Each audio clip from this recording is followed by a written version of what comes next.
Hello everybody and welcome to the United Stand. This is your latest Manchester United news and transfer news, and we have got a very packed show for you this morning. But I'm going to start off with a tweet from United Anthony, who says, if we didn't sign Bruno Fernandes in January, where do you think we'd be now? And I'm sorry Anthony, Bruno Fernandes has been a fantastic signing, but we'd still be in lockdown. Anyway, big headline, Manchester United offered unthinkable price for midfielder. We'll talk about that in a moment. Also quite an interesting update on Upamecano, Harry Kane, and also from Bleacher Report talking about Bellingham, Sancho, Grealish. So lots to get through today. Also just want to say very quickly about the Guardian article. This is talking about Harry Kane. Lots of talk over the last sort of 24 hours about Manchester United not being in for Harry Kane, which is exactly what we said yesterday morning. So, you know, sometimes I think we get it right, even though I think it's very obvious that we're not in for Harry Kane, and I've said that for a while. But let's start off with this headline. Manchester United offered unthinkable price for midfielder, and this is to do with Saul Niguez. This is coming from Spain. It's coming from Marca.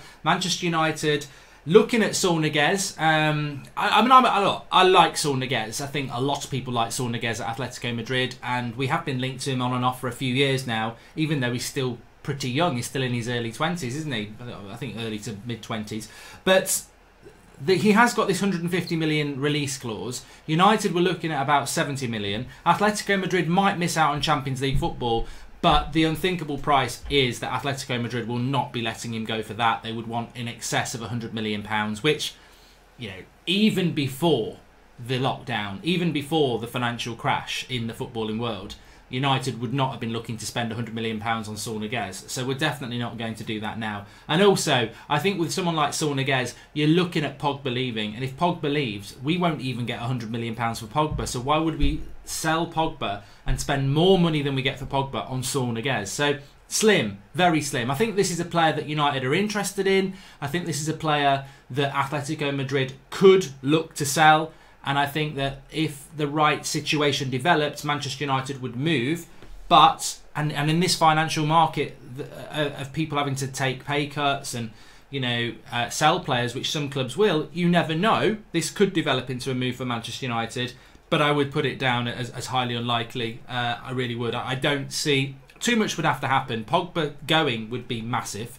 Then you've got to try and get Saul Niguez out of Atletico Madrid. And I think, as we've said before with Atletico Madrid, when we were talking about João Felix yesterday, there's lots of players Atletico Madrid can move before they have to start moving the players they don't want to move. And Saul Niguez would be a player that they don't really want to move. So I can't see that happening, and it would take an unthinkable price to do it as well. Moving on to France football very, very quickly. This is coming out from France football about Upamecano. Now, they're saying that RB Leipzig are very realistic about the situation with Upamecano, in the fact that from, I think, the end of June, he's only got 1 year left on his contract. Now, out of contract is a nightmare for a football club, and we saw that with Herrera last year. He went for nothing. We saw it with Sanchez, where we got him for a swap deal with Mkhitaryan, and we've got a situation where Angel Gomez is potentially out of he's out of contract at the end of June. So it does create issues. But 1 year left on your contract creates a lot of issues as well. You cannot demand ridiculous prices.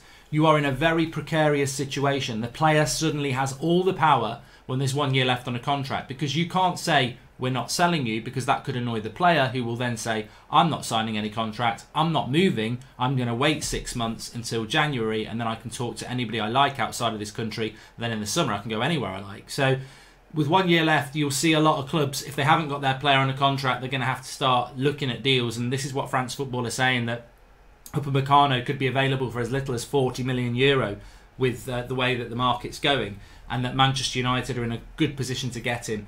I like Upamecano. If anyone's watching my Manchester United FIFA career mode, Mark Goldbridge, that's football, I like Upamecano, and I've got him in my career mode, and I've had him for a couple of years now. But there is a real issue here, and the real issue is that he has got massive injury problems in his early career, and I say early his current career, because he's still quite young. He's in his early 20s. This concerns me, because I look at Liverpool, and would they sign Upamecano? I don't think they would, because I think Liverpool swerve players that have potential injury problems, because they look at, well, he might be a really good player, but how many games is he going to play for us? Will United learn their lesson of Eric Bailly and Diogo Dalot and avoid a deal for Upamecano and just remove the thought that he's cheap and avoid doing a deal like that with somebody who is probably going to have injury problems. I know it's difficult, and part of my head is going, well, it's so cheap, we should just get him. And I can read the comments that people are saying that, but I think we've got to look away from this. Upamecano is one player. There are plenty of other players, and if you have to pay, I mean, what I'm trying to say is that, look, Upamecano is available for 40 million. Koulibaly is available for 70 million. That 30 million difference is what you pay for a better centre-back and a centre-back that's not as injured as much. And if Upamecano plays 20 games, but Koulibaly plays 40 games, then you're getting the extra money's worth it already. But will United look at the cheaper option? Will United even look at a centre-back is a fair point. Just on Dalot, there was a story I read today, I think it was from The Sun to be fair, so again, take it with a pinch of salt, that Manchester United are open to offers for Dalot.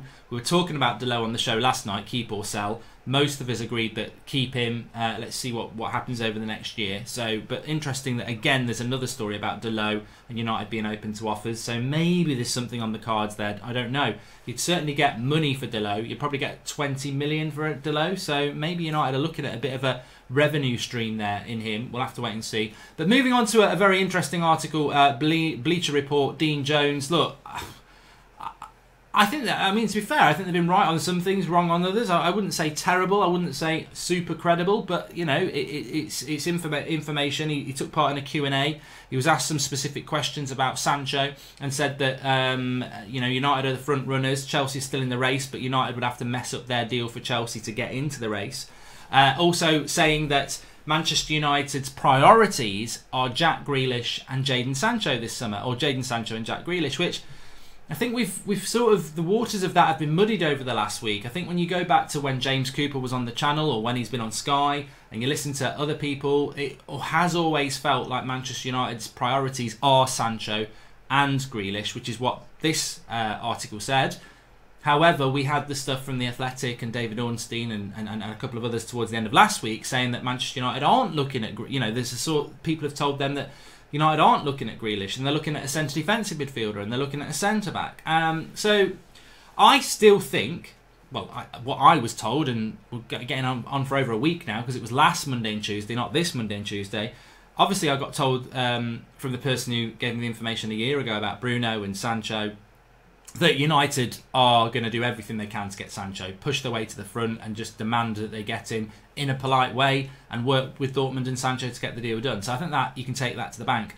I was also told that Grealish is a player that we're very interested in and we may move for, but much of it depends on whether Villa get relegated, how cheap he is, what the future of Paul Pogba is. So I think with Grealish, United will sign Grealish if Pogba goes. If Pogba stays, they will sign Grealish if they can get him for a reasonable price. They may sign him anyway if somebody else comes in for him because they want him themselves. And I think they'll certainly sign him if Pogba stays, but Pogba wants to still go next year. So I think that's the scenario with Grealish. I think United's priorities are Pogba. Are Pogba staying, but are Sancho and Grealish. I think that's what their priorities are. He did speak about Jude Bellingham though, and this to me is the positive bit that he said. He said that Dortmund have offered a very interesting option for Jude Bellingham, but the general consensus is that he will go to Manchester United and stay in England, which goes back a few weeks ago now because my hair's getting longer. Last time I had my hair cut, the person who cuts my hair, they get a lot of players going in there and high executives of a certain football club, which is Birmingham, and